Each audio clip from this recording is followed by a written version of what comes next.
ট্রেনের ছাদে করে যাওয়াটা যতটা আরামদায়ক তার চেয়ে বেশি কিন্তু রিস্ক। কারণ ট্রেনের ছাদে করে যারা মনে করেন দুর্বল লোক তারা তো যেতে পারবেনই না, কারণ ট্রেন অনেকটাই ঝাঁকি মারে।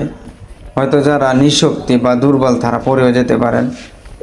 আবার আছে যে উপরে গাছপালা থাকে, সেই গাছের ঢাল লেগে যেতে পারে, তবে লাগবে না যদি ডাল না ভেঙে পড়ে যায়।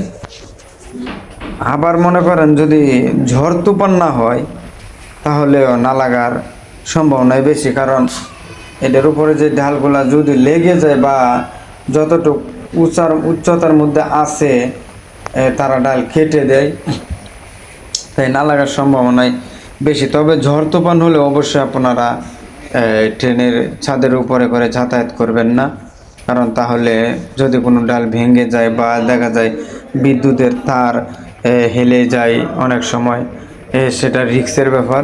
তার জন্য কেউ যাবে না। ধরেন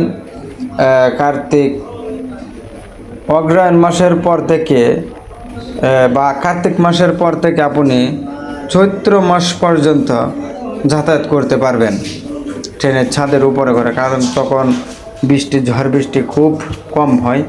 ঝড় হয় না, হয়তো বৃষ্টি হয়, কিন্তু চৈত্র মাসের পরে বৈশাখ মাসের পর থেকে ভাদ্র ভাদ্র মাস পর্যন্ত ঝড় তুফান মোটামুটি ভালো হয়। তখন কেউ উঠবেন না বা যাবেন না, সেটা বলে দিলাম আর কি। সতর্ক থাকবেন সবসময়। আর ছাদে করে যাওয়াটা অবশ্যই রিস্ক। তবে আল্লাহ না করুক যদি কোনো সময় ট্রেন অ্যাক্সিডেন্ট হলে দেখা যায় আপনি সেটা ছাদে করে গেলে ভালো হয়, কারণ আপনি লাভ দিয়ে মানে আপনার আত্মরক্ষা করা যায় আর কি। আপনারা যতটুকু বেতার পাবেন ট্রেনের ভিতর থাকলে মারা যেতে পারেন, কিন্তু উপরে থাকলে হয়তো আপনার মৃত্যু যদি থাকে তাহলে মারা যাবেন, কিন্তু আল্লাহ তাআলা যদি হায়াত রাখে হয়তো ব্যথা একটু কম পাবেন ছাদের উপরে থাকলে, কারণ আপনি বুঝতে পারবেন যে ট্রেনটা অ্যাক্সিডেন্ট হচ্ছে, কিন্তু ভিতরে থাকলে তা বোঝা অসম্ভব।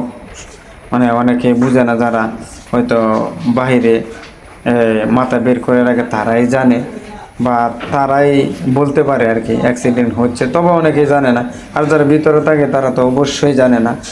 তাই যারা মানে অসুস্থ দুর্বল লোক তারা অবশ্যই ছাদের উপরে যাবেন না।